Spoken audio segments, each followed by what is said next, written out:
everyone. It is Rory here at that Eurovision site, Eurovision with a slice of life. I'm joined by the absolutely lovely Kittens. How are you doing? Hi, I'm good. How are you? I'm good. I'm good. I must say I'm a little bit in the mood for a sweet thing, and I feel like, this might be able to help win this video, actually, to be honest. So Yeah. if you unless you couldn't tell from the title on the bottom there, we are going to be talking about Australia's song for Eurovision 2025, Gojo with Milkshake Man. We're going to be talking about what we think about the song and its chances at Eurovision. So let's just get straight into it.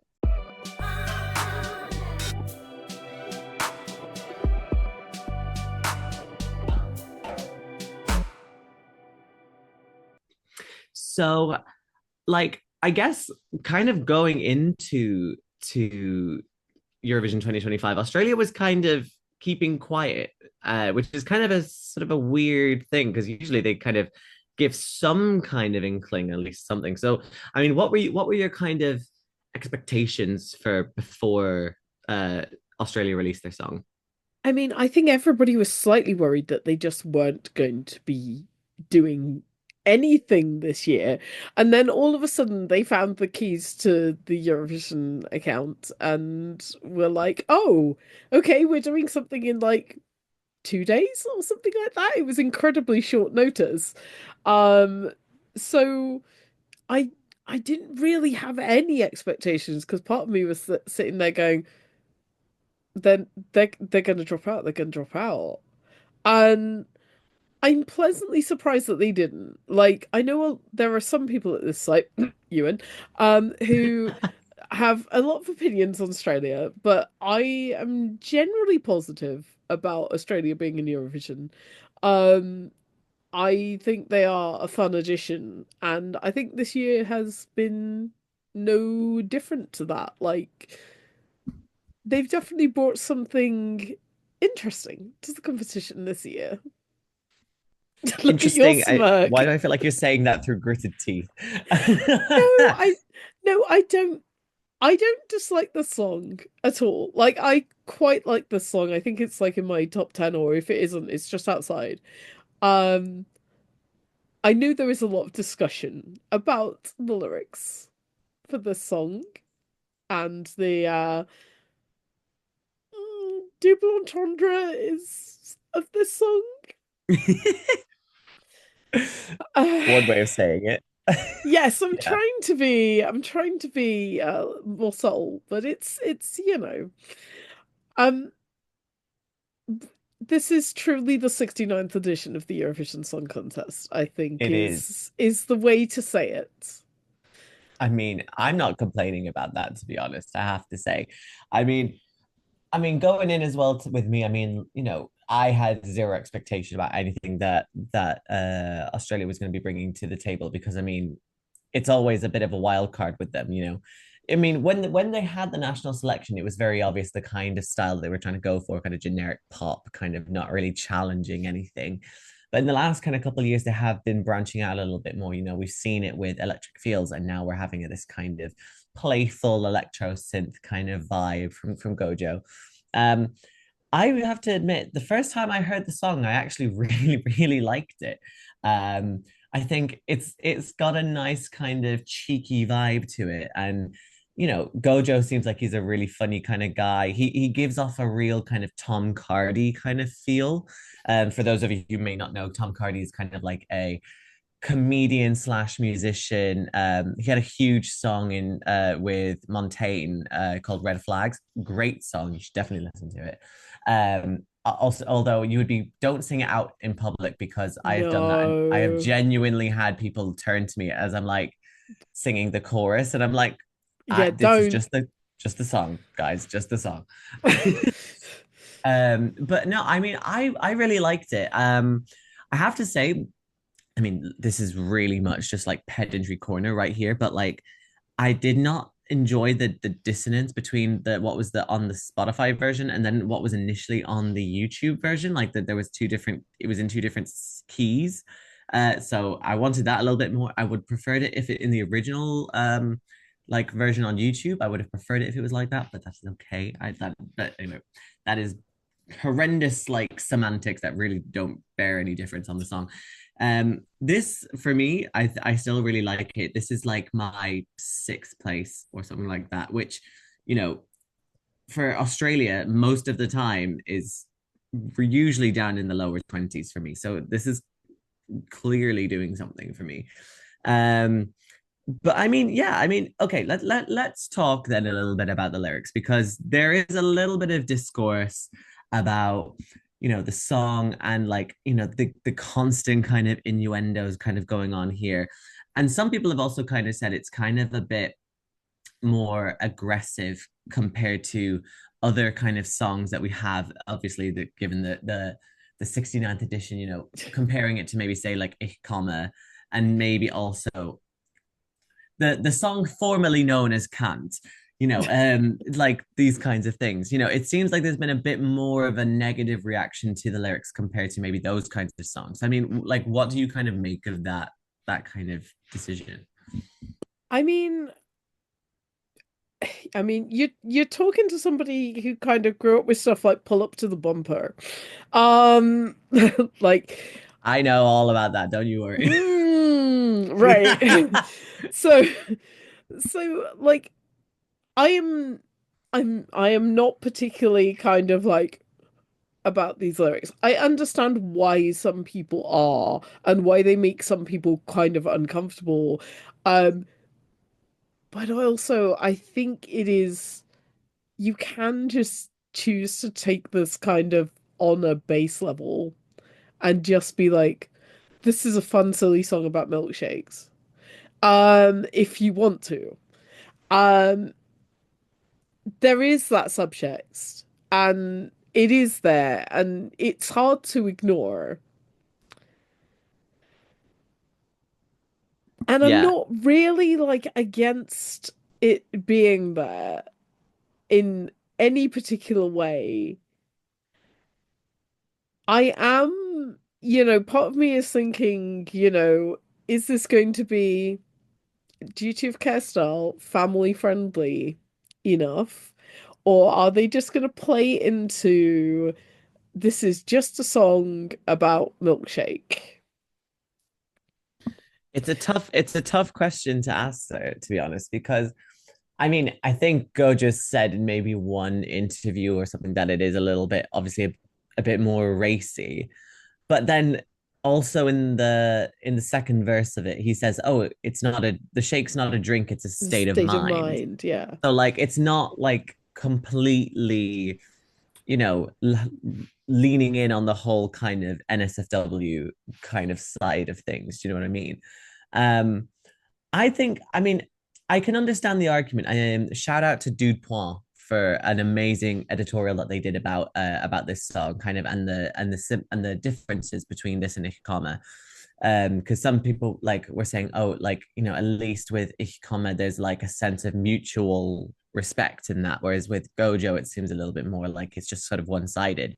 So I can understand that, but also at the same time, the reaction that we've been having to Ich komme, Can't, this song, it just feels a little bit like people are just kind of clutching at pearls here. You know what I mean? And it feels a little bit like people they saw like Ollie Alexander last year, and then all of a sudden it's just completely gone in the opposite direction from that. Um, and I mean, you know, maybe that we do need to sort of see where the limits are, but also at the same time, I don't think there's anything in here that could warrant it being sanctioned for explicit lyrics or anything like that because there isn't. It's all just metaphors and everything. All of it is Um, just, yeah, it's all like sitting there underneath. It's not, you could very much say this is a song about milkshakes. And it's just a song about milkshakes. But also, I think it is just kind of we have had a lot of things at Eurovision over the years, not just this year, which have had double meanings, that have had things that are maybe a bit beyond just things being playful. This is not a new thing for this year. The thing that is new is the new duty of care document, and we don't really know at this point how or how harshly that is going to have an effect on artists and what they put on stage. But also, I think this song is written in such a way that it's not like It Comma in a lot of ways. It Comma is very much about the thing that it's about. Whereas So this explicit. could be taken either way, and you can kind of choose to go either way with it. Yeah. Um, and I think they can have a very playful, kind of fun staging with it. I just part of me hopes that somebody doesn't innocuously find that the small child is singing it, but I um, hope not. but equally, like I think it is more possible with this one than a comma to leave this to interpretation rather than a comma is not really something you can misinterpret. Mm-hmm.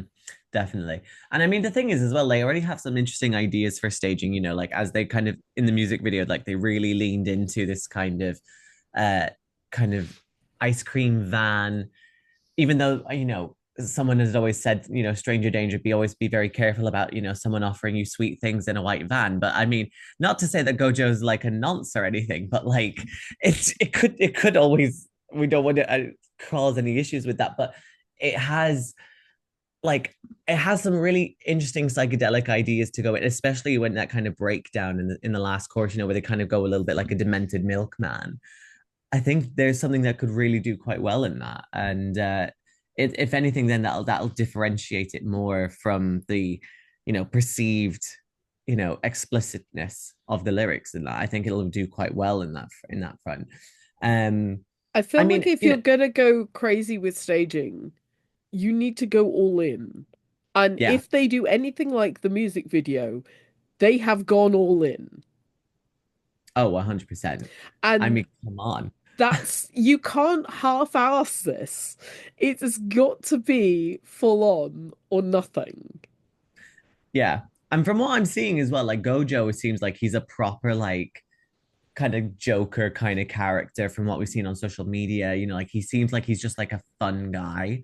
So like I think his personality, when paired with a bit of like kind of out there, maybe a little bit kind of like you could see it being like a little bit dark, like you could have some dark undertones on there, but I think like there's still just going to be like this kind of overwhelming positivity that's in there, and I think that's really what it's trying to go for.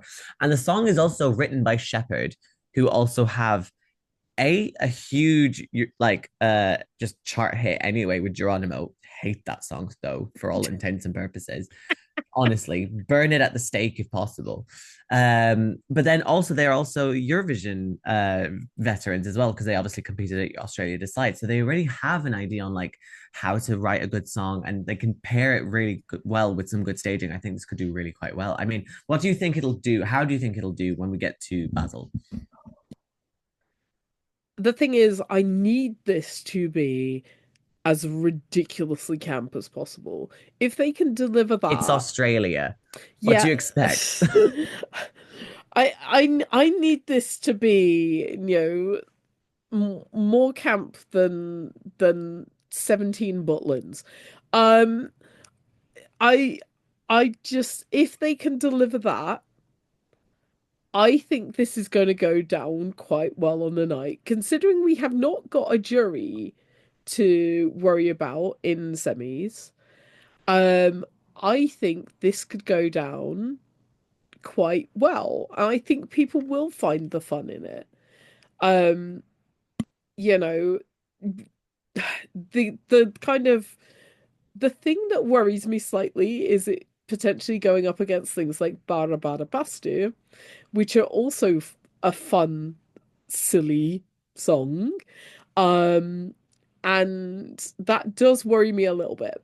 But I think given televoting, this could go down quite well. I think it will make it out of the semi.